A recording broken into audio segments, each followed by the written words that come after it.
14 November 2021 diperingati sebagai Hari Diabetes Sedunia.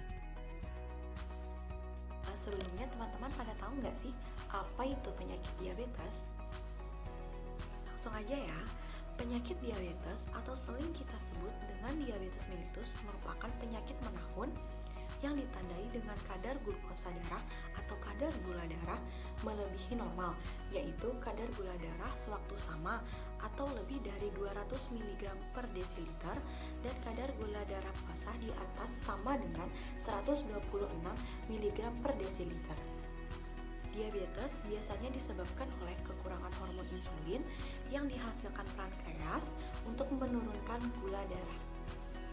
Diabetes terbagi menjadi 3, yaitu diabetes tipe 1, diabetes tipe 2, dan diabetes yang diakibatkan oleh kehamilan.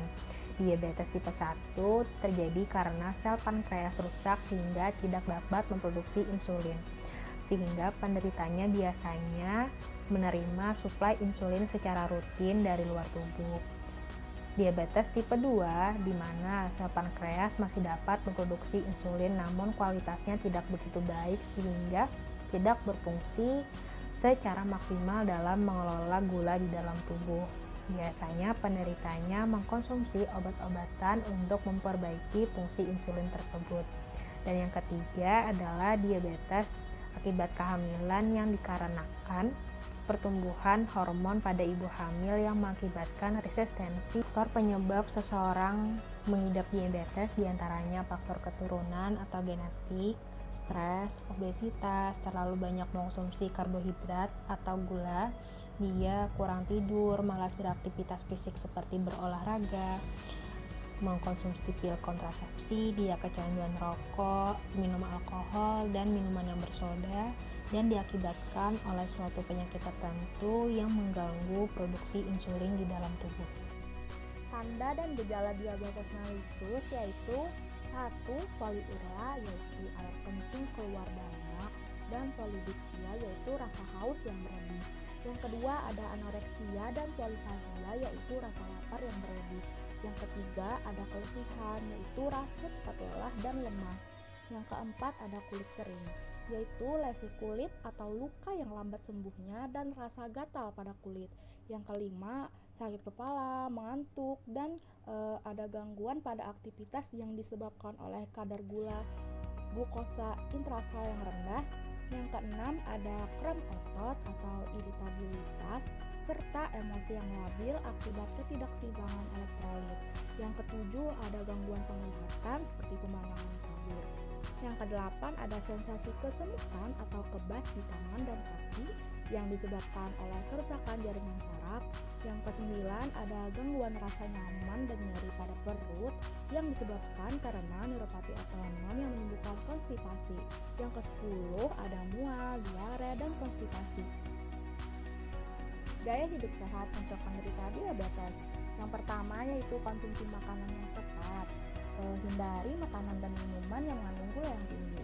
Yang kedua yaitu mengontrol porsi makanan dengan cara yaitu perhatikan ukuran dan berat makanan, makan dalam porsi yang kecil tetapi sering sepanjang hari. Yang selanjutnya yaitu hindari makanan di restoran yang berkonsep sekali makan yaitu all you can eat. Terus perhatikan lagi informasi kandungan makanan dalam kemasan dan ketahui komposisinya. Terus juga makan secara perlahan. Yang ketiga yaitu aktif bergerak dan olahraga secara teratur. Untuk penderita diabetes biasanya setidaknya disarankan 150 menit dalam seminggu. Yang keempat hindari stres. Yang kelima istirahat yang cukup. Idealnya tidur yang baik berkisar antara 7-9 jam setiap malamnya agar tidak mempengaruhi dan mengganggu sekresi insulin.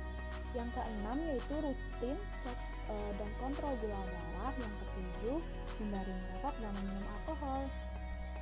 Ada beberapa cara yang dapat digunakan untuk mencegah penyakit diabetes. Yang pertama, menerapkan pola makan sehat, membatasi konsumsi makanan dan minuman tinggi gula, kalori, dan lemak.